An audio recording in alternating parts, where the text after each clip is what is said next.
au cadre du ministère de l'Intérieur, du Développement communautaire et de la sécurité publique, Mesdames, Messieurs le directeur de l'ALENA, Mesdames et Messieurs les cadres de la mairie de Bujumbura, Mesdames et Messieurs les enseignants formateurs à l'ENA, Mesdames et Messieurs les journalistes, distingués participants, Mesdames et Messieurs, tout protocole observé, bonjour.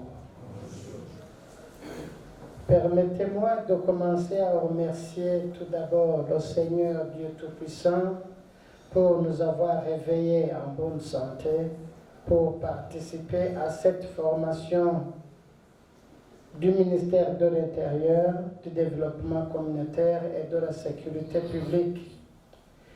Permettez-moi, distingués invités, d'exprimer ma profonde gratitude et mes sentiments de remerciement, en premier lieu au gouvernement du Burundi qui ne cesse de s'investir dans le renforcement des capacités des cadres de l'État dans les domaines clés de l'administration publique burundaise. Au nom du ministère de la fonction publique, du travail et de l'emploi, et à mon nom propre, c'est une occasion à l'immense joie et un réel plaisir pour le lancement de cet atelier de formation sur le renforcement des capacités par nos propres ressources humaines, faites des experts enseignants formateurs à l'École nationale d'administration ENA.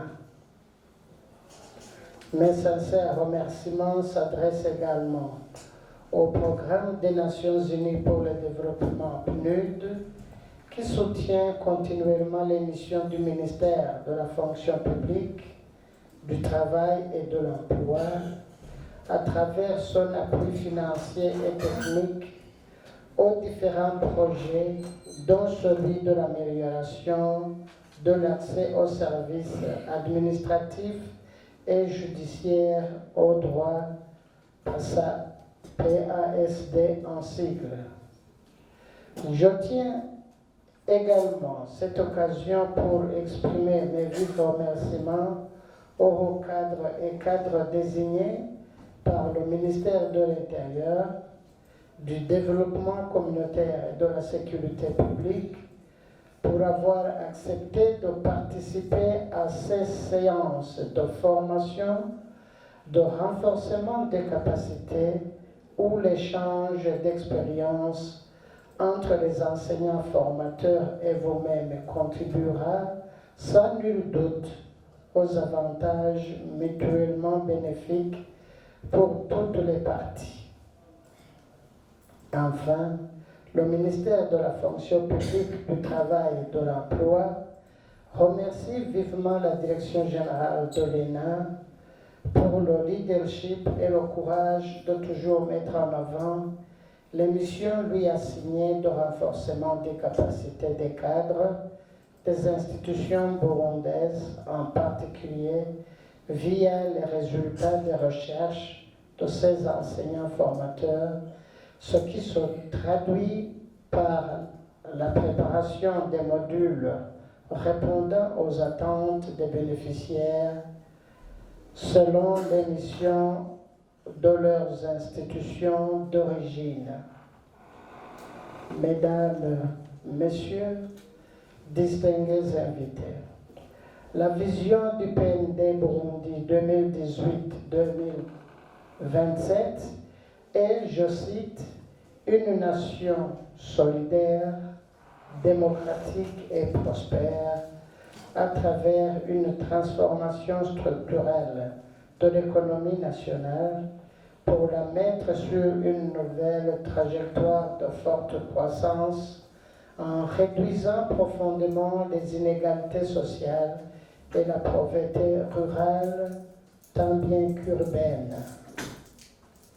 Pour concrétiser sa vision, le Plan national de développement s'est fixé comme objectif global de transformer structurellement l'économie burundaise pour une croissance forte, durable, résiliente, inclusive et créatrice d'emplois décents pour tous et induisant l'amélioration du bien-être social. Parmi les 11 piliers du PND burundais 2018-2027, le capital humain occupe une position prioritaire. À ce sujet, il est écrit un effort continu et soutenu d'information, d'éducation et de formation sur au moins 2 générations sera nécessaire afin de pouvoir infléchir fondamentalement les roues de tendance comportementale qui constituent des contraintes majeures à la transformation économique et sociale. Mesdames, Messieurs, distingués invités, la stratégie sectorielle du ministère de la fonction publique, du travail et de l'emploi tire son essence dans le PND Burundi 2018-2027. Elle va contribuer à la mise en œuvre des missions assignées au ministère conformément au décret 100/083 du 12 octobre 2020 portant mission, organisation et fonctionnement du ministère de la fonction publique, du travail et de l'emploi.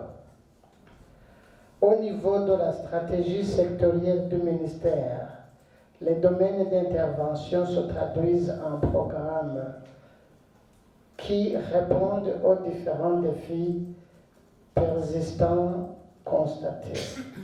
Ces défis sont essentiellement 1. La mise en œuvre effective de la politique salariale à tous les niveaux. 2. L'éradication de différentes formes d'inégalité au sein de l'administration publique. 3. L'élimination des actes de corruption chez les fonctionnaires et les agents publics. 4. La poursuite de la modernisation de la fonction publique. 5. Le renforcement des capacités des administrations publiques. Et enfin, l'amélioration de la gouvernance dans le monde du travail et sur le marché du travail. En vue de s'aligner sur la stratégie sectorielle du ministère de la fonction publique, du travail et de l'emploi, l'ENA, avec l'appui financier du programme des Nations Unies pour le développement, organise cette formation à l'endroit des hauts cadres de la primature, à l'endroit des hauts cadres du ministère de l'Intérieur, du développement communautaire et de la sécurité publique pour renforcer leurs compétences en vue de la promotion du développement durable pour parvenir à un bien-être économique et social de la population burundaise.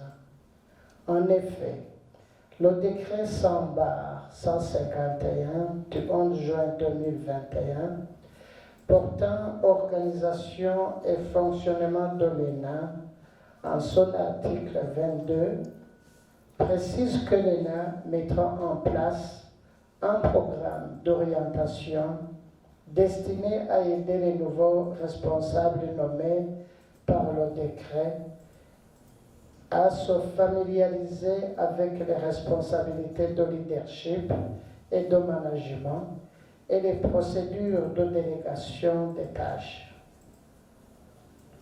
Dans le cadre de cette formation, les modules suivants issus de l'enquête sur les besoins en administration vous permettront de vous renforcer en double point, petit a, l'élaboration et la vulgarisation des indicateurs de gouvernance locale, petit b, l'optimisation de rendement d'une commune, petit c, l'éthique et la gouvernance locale, petit d, procédure et administration financière des communes, suivant planification du développement communal, l'élaboration des projets de développement communautaire et enfin la gestion des ressources humaines de la commune.